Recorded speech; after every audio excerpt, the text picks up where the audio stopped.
Okay, yes, recording. Hey, so it started to work. Okay, hi everyone. Welcome to this month's featured member conversation, which, as you will have seen this morning, we have announced the featured member for this month is Elaine Parker. I'm absolutely delighted.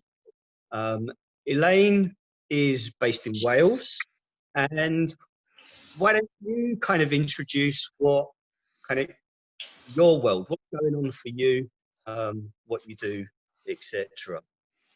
Okay, hi Dave, thanks for inviting me to do this. That's a privilege, thank you. So yeah, I live in mid Wales near Lampeter. I've been here since the end of 2003, so coming up, well, just over 16 years. I moved here from Hertfordshire, and before that Cambridge. I've been around. And we live in a very rural part of Wales, which has its challenges. It's beautiful, and I always worry if it snows a lot or if it rains a lot, because getting in and out can be a problem. So therefore, I do a lot of my work on Zoom, which is just a miracle. It's amazing. So I have clients from all over the world. I do supervision on Zoom. And I also teach on Zoom. We run an Adlerian diploma in Narberth in Pembrokeshire, and it's one weekend a month, but in between each monthly weekend, we have an evening session on Zoom altogether. So really, this technology is amazing. It's enabled such a lot. I would be really struggling to eat if I didn't have this. So it's great. So I am a counsellor stroke psychotherapist, because Adlerians basically do psychotherapy. I'm also a supervisor and a trainer. In another lifetime, I trained as a musician. That was my initial degree as in music, and I'm still very active musically. I sing in Swansea Bar Choir and various other choirs, and I conduct my own little choir. And music is what I call my spiritual life task. It's music that keeps me going. That's the place where I really forget everything and focus. And so I have kind of two parallel lives almost. So Adler, I wanted to say a little bit about Adler, which I will do in a minute, but there's a bit of an irony in that when I lived in Hertfordshire, I lived on the Buckinghamshire border, and there has been an Adlerian society in Buckingham and that area for years and years and years and years. Give me 1 second. Let me just let Ollie through the door. Give me 2 seconds.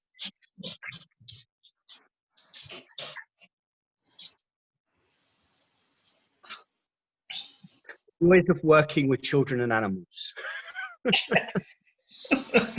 Okay, so yes, the irony was that I lived on the Buckinghamshire border, and there's been an Adlerian society there, and I had never heard of Adler until I moved to Wales.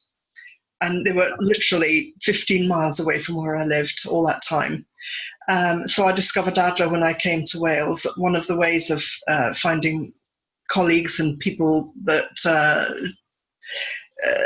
to make friends was to join something. And I saw a free counselling course advertised. And I went along, and there was Adler. And I was absolutely gobsmacked and thrilled, because it just his theories, his ideas completely chimed with me. And from then on, that was it. I was completely taken up with this wonderful view of life. And I trained to become an Adlerian counsellor therapist. I qualified in 2008 and then qualified as a supervisor in 2013.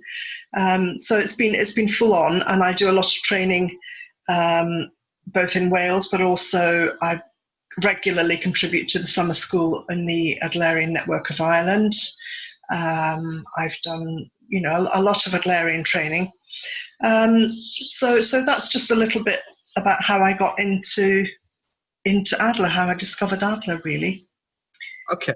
So for a lot of people, Adler may be a name that they've heard, but not actually any anything more than that for a lot of people. And you know his teachings exceptionally well. And you mentioned being a supervisor, and I am absolutely delighted that you are one of the supervisors that is on APA's directory as a supervisor and offering that support when members really need it. And you know, thank you for that. I think the kind of experience that all of us have around the various different theories is very personal to all of us. And like you say, when you got that connection, it was very personal to you. But what if somebody had only ever heard the name Adler, what would you like them to hear next? Well, I'd like to explain a little bit about his. There's two aspects I'd like to kind of describe. One is historically his place in history of psychology and his influence on many, many people. And I want to put a couple of things right as well, which I'll explain more of in a minute. But I also would like to explain how his theory hangs together, how it works, and just the beautiful theory. It's just such a wonderful social theory. He was really the first social psychologist. He looked at people in context. Everything we do as a human being is relational, whether we're on our own or not. It's always with regard to someone else. So there's a lot of really interesting theories there. And many, many modern psychologists are based on Adler, whether they know it or not. His influence has gone right through the world like Blackpool through rock. You know, it's just there, whether it's acknowledged or not. Some people don't acknowledge it and know where it comes from. Some people don't know that that's where it comes from. So it's not a deliberate ignoring, but there's some really interesting historical kind of timelines around if we know where to look. So would you like me to just say a little bit about Adler in his context when he was born and then eventually he moved to America? Let's look at, you know, Adler as the person, because ultimately theories come around and a lot of time we attach to a theory, but there's a person behind that. Absolutely. And so yeah, let's, you know, tell us more about the man himself. Yeah, I'll give you a little bit of an idea. I've got a timeline here. I'm very bad on dates, so I've got a few dates written down. So Adler was born in 1870 in Vienna, in a suburb of Vienna. His father was a grain merchant, and he was the second of 7 children, so a big family, as many people had in those days. And he had a brother who was born in 1873 when Adler was 3. And his little brother died when Adler was 4. And Adler remembers that. So he was very much, at a very early age, he experienced death of a close sibling. His sibling, I think they shared a room. So Adler knew that this child had died. And through various, Adler was not a top flight academic. He wasn't the kind of start first type. He worked hard. He was sporty. He liked to sing. He loved music. A very warm, loving family. But eventually, he began to study in the Vienna Medical School in 1888, and he received his degree in 1895. So it took a while. And then he fell in love with a lady called Raisa Epstein, who was from Russia, and they married in 1897. And then he set up in private practice. And he had a couple of children. But Adler was very, very interested in people. He really was curious about how people worked, how they functioned. So he started off as a medic. He was an ophthalmologist and a surgeon, so he understood about eyes. And as a medic, in his training, he began to realize that people compensated for difficulties. So, for example, if somebody had lost an eye, sometimes the other senses might become more prominent. Their hearing might improve. Or, you know, if somebody lost an arm, then they either found a way to cope and compensate, or they gave up, or something else. So he was very interested in how people managed difficulty from a physical perspective. So the beginnings of his work were about organ inferiority, as he called it, and so how people compensated for feeling inferior. So he was also interested in psychology, and of course he was in Vienna, the place of coffee houses, and Adler got invited by Freud to join it was called the Wednesday Psychological Society, and eventually became the Vienna Psychoanalytical Society. So Freud invited Adler. And this is something that Adler clung on to for the rest of his life, because many people assumed that Adler was a pupil of Freud, and that was never the case. And there's a very touching mention in a biography of Adler called The Drive for Self by Edward Hoffman, that when Adler died, they found in his jacket pocket the postcard that Freud had written to him to invite him to the Vienna Psychoanalytical Society. He carries it around with him all his life, because he would say, look, Freud invited me, you know. So he had a bit of a thing about it. So that was kind of interesting. So he was never a pupil of Freud. They worked together. And eventually, like almost everyone, Adler and Freud had an argument in 1911, and Adler began to realize that he could not go along with the idea that there were unconscious sexual drives that drove people. He just did not believe that. He believed that people were social beings, and he believed that we come from a position of what he called social interest, in German Gemeinschaftsgefühl, which is a feeling of belonging, of cooperation, that we are socially embedded, our first social experiences in our family. We are not designed to be alone. And so he and Freud had a big bust up, and Adler left the society in 1911. But he'd already started looking at human beings. He was an educator. He was very interested in educating people about their own psychology, educating parents, educating teachers. So in Adlerian psychology, there's a very educative element as well. We want people to learn about what's going on with them and to learn that they can cope. So it's not just we don't just wait for them to find a solution. We help them. It's very collaborative. So then Adler wrote many books, and in 1922 he wrote his own book about the practice and theory of individual psychology. He called his psychology individual, which is not the English meaning. Individual in German, individuelle, means indivisible. So it's holistic. He believed that we are one being. We're not a separate mind, body, and whatever else we want to call it. So that everything we do is coming from the same place. So we have, there's a word which is gone. But you know, everything we do is from our own perspective, whether it's physical, it's purposive, whether it's physical, mental, or whatever. So individual psychology, that's what it means, indivisible. Holistic is another word for it. Yeah, so that kind of lost in translation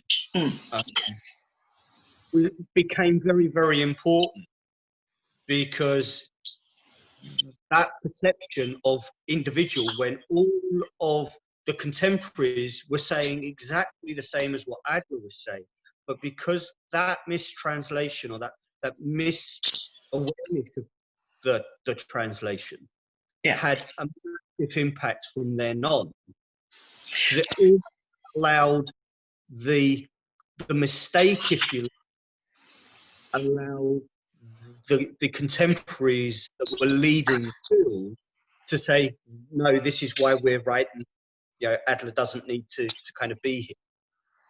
Well, yes and no. I think what happened for me, my personal belief is that many people think Adlerian psychology is too simple.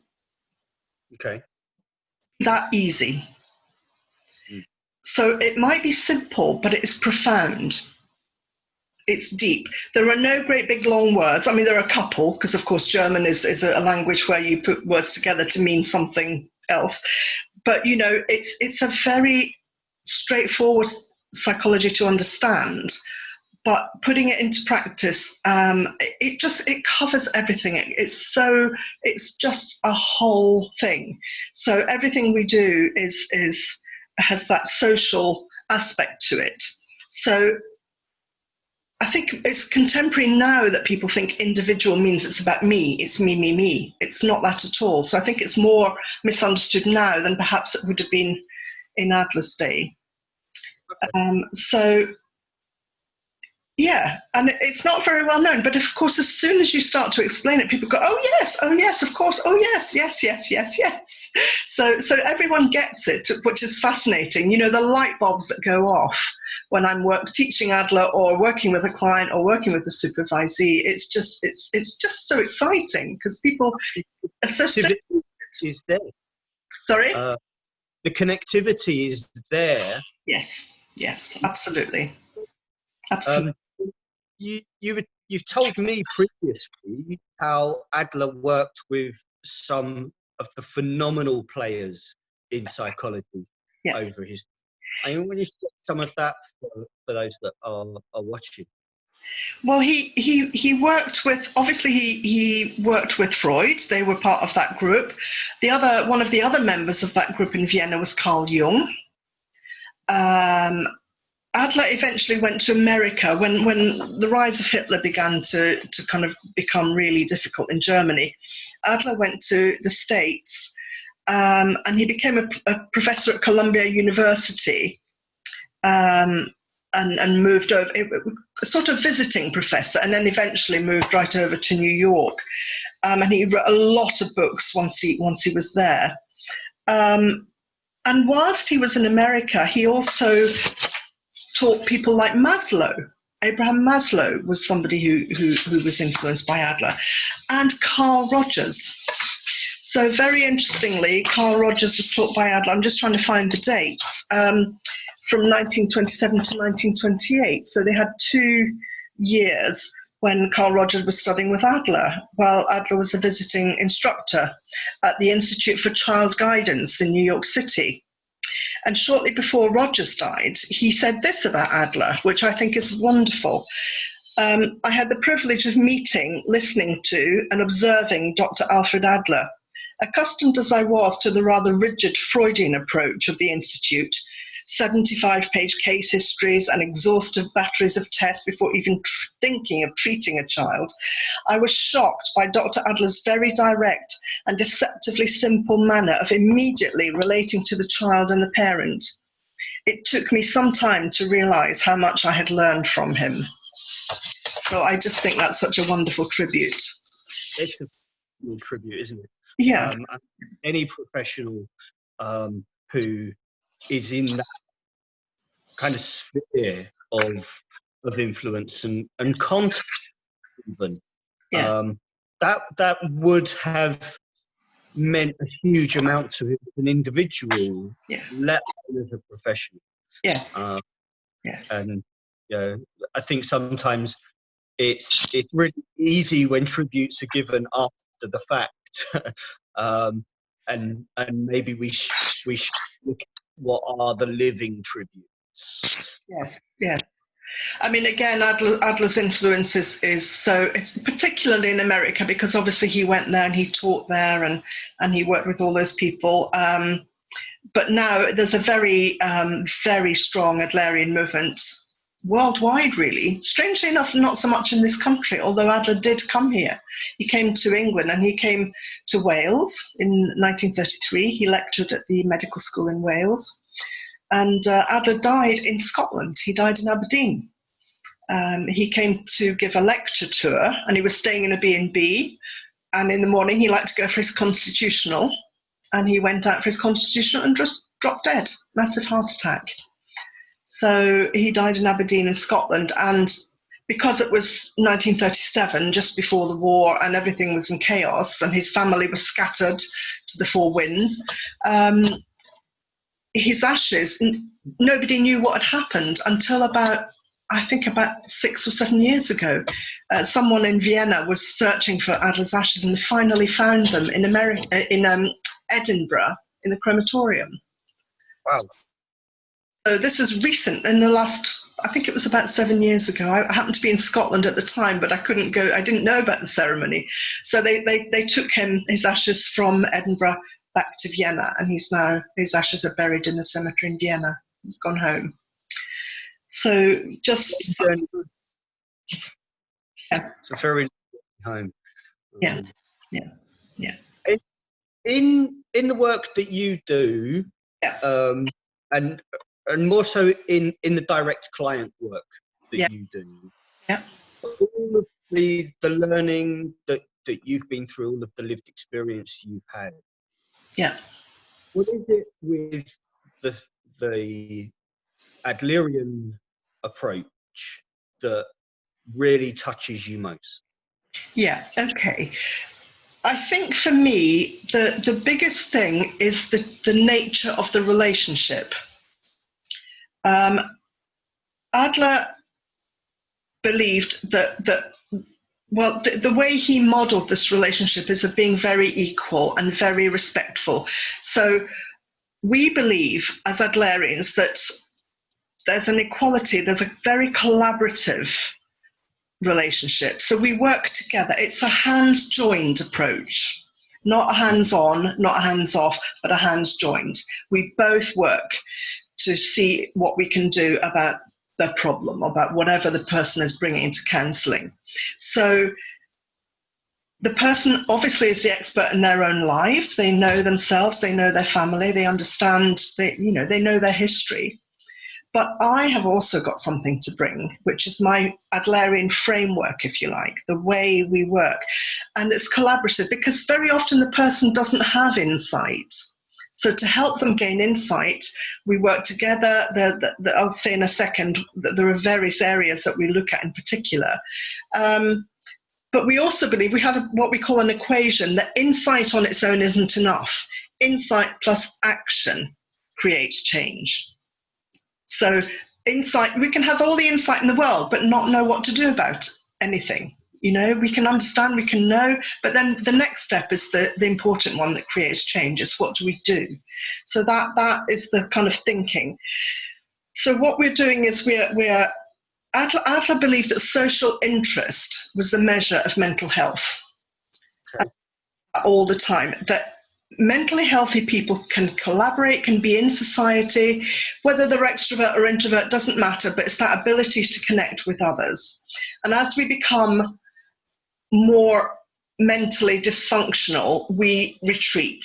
We become less able to mix, we become less able to be in relationship with others. And eventually we become completely separate. And when we start going into the psychosis and schizophrenia, we're in our own world. We cannot connect with anyone. And for example, even things like depression, we retreat, we can't connect. So we believe that bringing people back into social interest helps their mental health.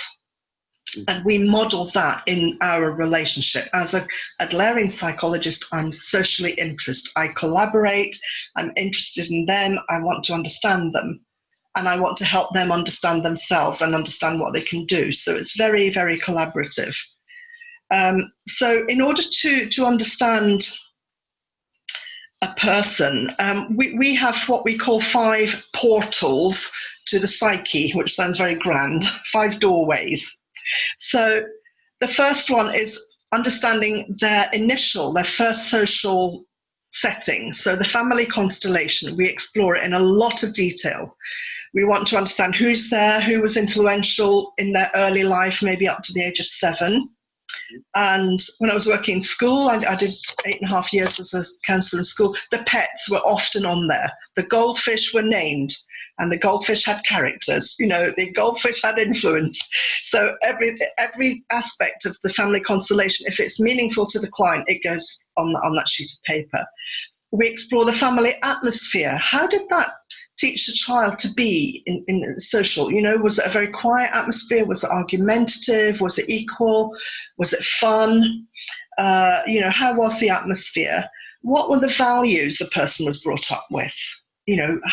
Us as people, this family, are we the kind of people who expect you all to go to university, or are we going to be not doing anything and we expect things to come to us? What are our values as a family? And what did you, as a young child, take on? You might decide to agree with those values or not. So you have a choice, even at a tiny age. And the other important factor in family constellation is parenting style, the style of parenting from your parents. Were they authoritarian? Were they laissez-faire? Were they kind? How did they parent? That's important to how you take on your regard for authority or not, whatever. So there's lots and lots. I work with family constellation right through the therapy. The other important thing, which Adler was very interested in, is birth order, the order in which we're born. And he believed that psychological birth order is more important than chronological. So you can be a third born, but behave like an eldest, be the one who feels you should be in charge. There may be reasons for that. You may have a disabled eldest child and someone else has to step into that position. Or you may be an only, you may be a middle child. So Adler believed that there are certain traits that we can develop, but that they're traits that we choose. They're not because of our chronological birth order. So that, again, is really fascinating. And you had a large sibling team. Yes. Yes. They were all at some point interchanged on who was in charge and who wasn't. And those dynamics play out in all of us. And as you can have, you have your immediate sibling, you then have cousins that if that's the dynamic, you then have, your friends that are interwoven into that. And that layering has so much of an impact on all of us. And it does even now. In the team, we have a tutor team with the three of us. We co-teach. We never teach alone, because again, it's collaborative. And you see it. One of us is an only. One of us is I think a middle child, and I'm an eldest. So I want to be in charge. Thank you very much. And the others struggle because they think, hang on a minute. So it's really interesting. So I call myself a recovering eldest. I have to learn to step back and let others do their thing. And in all due transparency, I think working with Vonnie, that's something that I'm very much learning. And I say learning, I am still learning. That, Vonnie is, I'm not going to say, but I'm the eldest in my sibling group. Vonnie isn't in hers. And we're learning and hopefully successfully getting there to a point where we're able to work very well as a team to support all of those around us. But it is very much like you say, it's that understanding, almost recovering from being in one position just into the other. Yes, and the idea of dethronement is a big one in Adlerian psychology. As an eldest, I've been dethroned 4 times. So I'm very aware of being dethroned, of someone else coming along behind me saying, oi, what about me? So it's quite, it's still quite active psychologically for me being an eldest. I am learning, it's taking time. I'm 63 now, so it's like, maybe I'll never learn, who knows? So the other portals to the psyche in Adlerian terms, what else we work with is early recollections. We believe that is where we remember those particular memories for a reason. Of all the millions of moments in our lives, so there might be 3 or 4 that are really significant. And that's where our private logic is formed, our own individual take on self, others, the world or life, and what I must do to handle it. And we build up this private logic of how we solve problems. And that's the bit that when it stops really helping us, that's when we come to therapy, because I've always done this and life is falling apart. I can't handle it anymore, So it's just really interesting. So we work with early recollections in a very structured way, a lot of structure. Dreams, we have several ways of working with dreams. And again, Adler said dreams are the factory of the emotions. That's where we create the emotion that we need in order to drive us towards our goal, which might be to be superior, which might be to avoid. We have a goal. We're goal-directed beings. And then the other aspect, the 5th gateway or portal is exogenous factors. So things that happen to us from outside. So, for example, we may have had an accident, or we may have had a trauma, or we may have an inborn disability. So it's how we handle all those things. So there's no definite, if this happens, there's no cause and effect. If this happens, that will happen. It's always about what I make of it. So it's very much that internal private logic that where we come from. So it's looking at, well, does that need to be altered? How can we use that to your benefit? How can we change it slightly? How can we tweak it? And there are various techniques which I won't go into now. They're paid sessions. You don't want to give those away. Absolutely, absolutely. I mean, the techniques are not really relevant at this point because this is a kind of introductory aspect. And the only other thing I want to say really is that the other really interesting aspect of Adler is that he believed that we have tasks in life that are tasks that most human beings have. So Adler identified three, which are work, which is about how we contribute to the world. What do we do in our work that's helpful to others, that's useful to others? Is it or isn't it? And how do we feel about it? How do we carry out that task? The second task is community. How do we contribute to the lives of those around us, to our friends, our local community, our church, or whatever the community might be? The third one is sex and intimacy. He saw that as a task. And in his day, it was marriage. Of course, the terminology's changed now because we don't all believe that marriage is absolutely crucial, but in his day it was marriage. And he called marriage a task for two, that it's a task, it's a job. And we do it for the benefit of society around us. So it's not that kind of let's all gaze at each other adoringly and fall in love and heart pounding. It's how are we going to do this together and bring up a family to contribute to the world? That's very much the take on relationships. Yeah. And I think from my understanding on that side, the kind of modern dynamic of relationship remains the same. It's about two people coming together and working together for the benefit of the environment around them as a couple, whatever that couple dynamic may be. But it's something to work on together. Absolutely. Rather than two people working side by side. Yeah, absolutely. It's absolutely right. And I think that's a really crucial aspect of Adlerian work, because it's always about working together, whatever we're in, where it's work. And the other two life tasks are actually spirituality, the cosmos, the bigger picture. And these were identified by Dreikurs, who was a student of Adler, a very famous child psychologist and family psychologist, Rudolf Dreikurs. So he reckoned that one of the other tasks was the spiritual task, how we keep ourselves, it might be religion for some, it might be music, it might be nature, it could be, and then the final, but I think the most important task is self, the task of self. The task of looking after myself, the task of keeping myself healthy, the task of enabling myself to connect. So I think the self one is fundamental to all the others.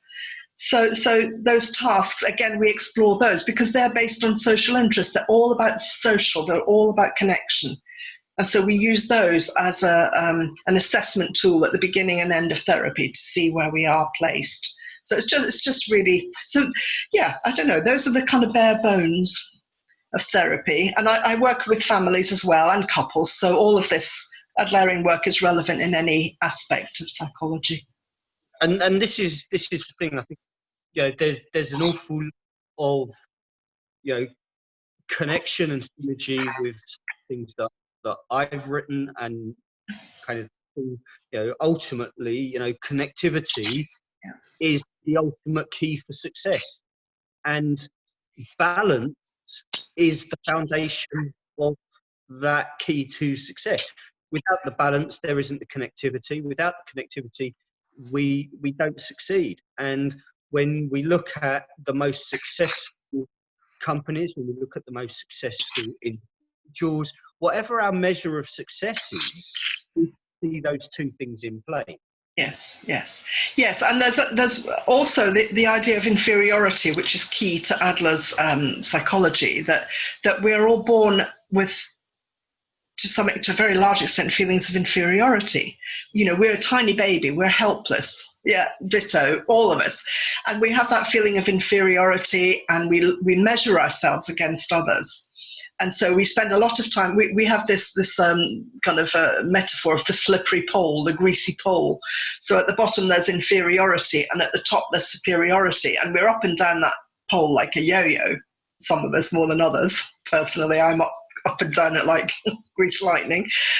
So it's really about recognizing that the need for moving away from inferiority is very important to us. And I think that's where the idea of success. So how would we measure success as an Adlerian? It would be very much what you said about connection, about being useful, not necessarily about having so much money that we don't know what to do with it. You know, what is success as a feeling, as an emotion? Is it about superiority, or is it about equality? Is it about horizontal relationships? So it's really interesting, and that move away from inferiority is really crucial in what we learn as a child. You know, how am I socially embedded? Am I less than? You know, we spend a lot of time feeling less than. So part of that is perception, isn't it? And allowing those things that are behind us to inform the perception of what's in front of us. Yeah. And the biggest tool for me as a therapist, just to kind of sort of finish with, is that my biggest, most important tool in my toolbox is encouragement. Is courage. Adler really felt that human beings, if we were discouraged, we moved away. We protected ourselves and put up the barriers. Whereas if we are encouraged, we can go forward. We can do something that might not feel that comfortable, but we can handle it. We can manage it. We can, you know, we can recognize, oh yeah, this feels a bit, but you know, I mean, this morning I was thinking, oh crikey, who am I to be talking about Adler? You know, all these people are going to watch this and say, oh, she knows nothing, you know. So it's that feeling of overcoming the fear. That I have courage, that I can know my strengths, learning my strengths, that's what much of the therapy is about, encouraging the person that remember what you did last week, remember what helped you last week, rather than, oh, you know, I'm absolutely rubbish, I'm no good, I'm terrible, and I hate everyone and everyone hates me. Well, is that really true? So we do a lot of challenging and encouragement. Yeah, and I think that's ultimately when we speak to professionals, but also when we speak to professionals that are on the outskirts of psychology, so teachers, social workers, yes, all people that within APA kind of come under that psychologically alert member banner. Yeah. That's one of the key conversations that I know Siobhan and I have over and over and over. It's that encouragement that what you actually are able to achieve. Yes. You will achieve. Yeah. And I have to be really specific here about the nature of encouragement. In Adlerian terms, encouragement is for effort. Yes.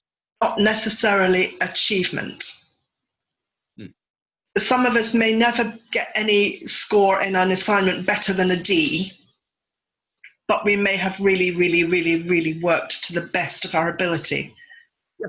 And this is where that measure of other people, because whatever scale of is used, and take grades as an example, they are only measured by the context of everyone else that's contributed in that test.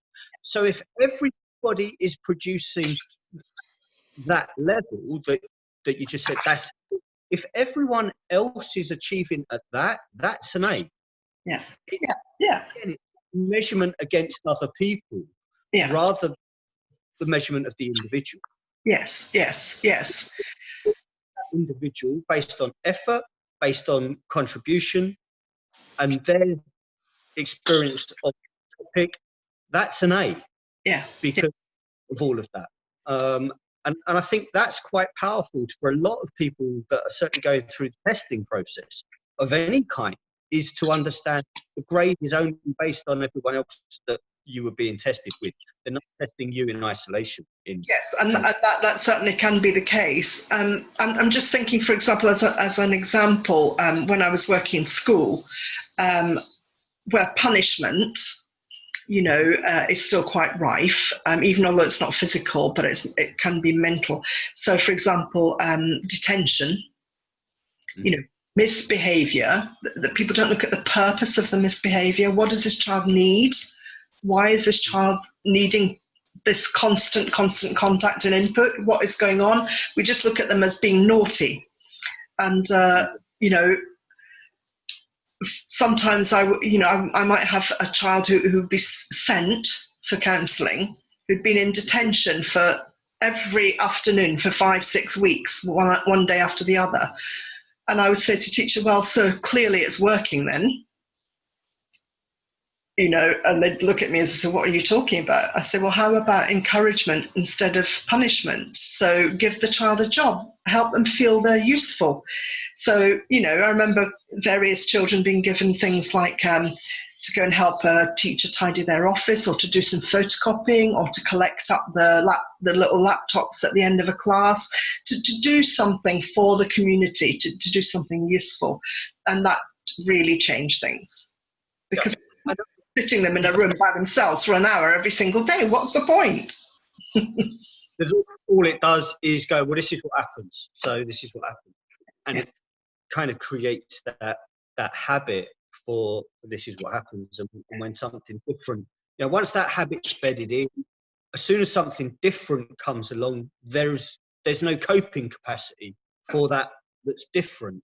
So the behaviour goes, well, this is what I do, so and it just creates counterproductive response. And what's often missing is that there's no looking at the family, looking at the events that are happening in the family. Something that fascinates me that I'd like to do some research on is blended families. When you think about birth order and how crucial that is to a child's sense of themselves, and then a whole other set of kids come along and they all have to live together. Well, who's the eldest then? There's 2 eldest, so which one becomes the eldest? And who's the youngest? And who's so all of that is, to me, very, very interesting. And also the family values and the family atmosphere, because you may have 2 completely different sets of values from the 2 different sets of parents. And so how do they then sort of put the family values into some kind of meaningful context? Because mum says I should do this, but dad says I should do that. So the kids are permanently confused. So I think that's a massive issue for children to deal with as blended families. Not because I have any moral problem about whether or not parents should divorce, and very often that's the best thing because if it's so horrible and violent. But then how do you bring 2 families together? And that takes some real skill. And that's what's often missing. It's just, here we are together, everybody just get along. Well, that's not going to happen. So anyway, that's just something that... We'll sit in a room until everybody's happy and you don't get out, and you'll have pizza delivered until you get on. Never really worked. At the kind of level that we're talking, you scale that up and you can explain 9 times out of 10 global conflict, global breakdowns in communication.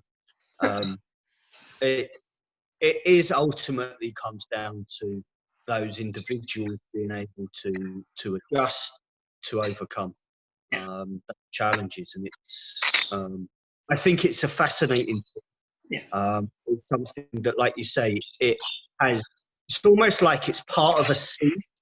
Yeah. What's grown from that part of a seed is phenomenal. And we've almost forgotten that there was this part in the seed. It's a bit like saying, everybody is the offspring of and ignore the fact that they needed a mother. And it's, for me, I think any kind of structural psychological process has an amalgamation of things that grow into what we want to see on the surface. Yeah. And that was key in that seed. And it's something that I think, as you know, hopefully people watching this will kind of come to see, is that it's not, it's the word you used earlier when we were talking, it's not highfalutin. Yeah. Yeah. Not, It's human. It's human nature. Adler, one of his earliest book was called Understanding Human Nature. yeah. And as you say, it goes. It's like ripples in a pond. It goes outwards. And if you look at society from the perspective of, say, blended families, if you look at different cultures coming in to any country, not just the UK, but whether or not they ghettoise, or whether they're accepted, whether they want to integrate or not. So many problems come from that. So it's all about, yes, looking at life in terms of constellation, values, equality, which is so often not present, because that superiority, it's got to be like this, it can only be like this, which is actually not true. It can be and. So I think Adler had he lived longer, I think he would have made huge contributions to world psychology, if you like, to the psychology of humanity as a whole, not just each individual, each person, each family. And it is that contribution and connectiveness that I think, had there been more time, Yes. that would have potentially been a greater awareness of his contribution. And I think the timing of his death and the circumstances that were going on for the world at the time. Yes. I'm just reminding myself, looking at the timeline, that in 1933, the two books he published in 1933 were Religion and Individual Psychology, and Social Interest, which is the Gemeinschaftsgefühl, the big word. Social Interest, A Challenge to Mankind. That's quite powerful in the context that where he was in 1933 and what was happening in that in 1933. Absolutely. He was very, very aware of the dynamics politically, in terms of war, in terms of all of those things, the rise of Hitler, the extermination of the Jews. Adler himself was Jewish, as was Freud, and many other psychologists, early psychologists, psychiatrists, whatever you want to call them, before they quite knew what they were going to call themselves. So yes, those dynamics have always gone on in human society. That's fight for superiority, the fight for, even tribal, the fight for the resources, the fight for the territory, the fight for the princess who could have babies, whatever. So it's always gone on. Power and influence, the reasons for war. And humans have been on that same trip when everything goes wrong. Yeah. They put back on that, land power or influence. And it's something that in the millions of years of evolution, we still haven't been able to find a solution when it's to that point.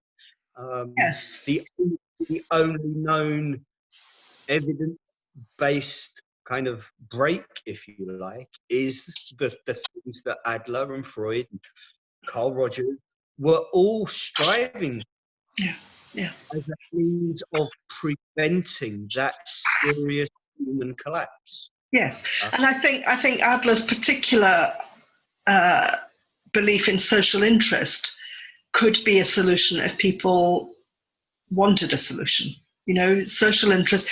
I've been talking with my colleague Linda Edwards, who's the founder of the Adlerian Society in Wales, and she's just been writing about the Adlerian core conditions, which are different from Rogers, and so she's sort of in the process of writing this document, but she's so far identified what she calls the 4 E's. So encouragement, as we've been talking, equality, empathy, and emphasis, which is looking at someone's goals, looking at the purpose, looking at how the goal of behavior, the goal of what they think life should be about for them. So I think if we have equality, empathy, understanding each other, encouraging each other, and understanding what each of us wants, I think that would take us a long way. Yeah. Better. Yeah. And it's something as professionals, whether as therapeutic professionals, coaches, that process is something that we can all identify with. And I think it's phenomenal, to have the opportunity to kind of share some of Adler's kind of contributions with members and the wider audience, because obviously the group is open, so it's not just those that are already members. But and hopefully people will share this out to their network, and it will kind of help inform the understanding and the approach that some people look for that connects with them. I'm exceptionally grateful for your time. I hope people have enjoyed it. I hope we'll get loads of comments and kind of people give their kind of feedback and their thoughts around Adler and some of the things that we've discussed. I hope you've enjoyed it. I have, thank you. Thank you for giving me the space to talk about my passion for Adler. This is the thing. Being a featured member is something that Vonnie and I created to give that voice. And hopefully we'll get a featured member. Everyone will ultimately become a featured member. Yeah. But while we're growing, I think it's really powerful to be able to kind of have those conversations and give people that space. So if people want to know more, how can they contact you? They can contact me through Facebook, through ANA. They can.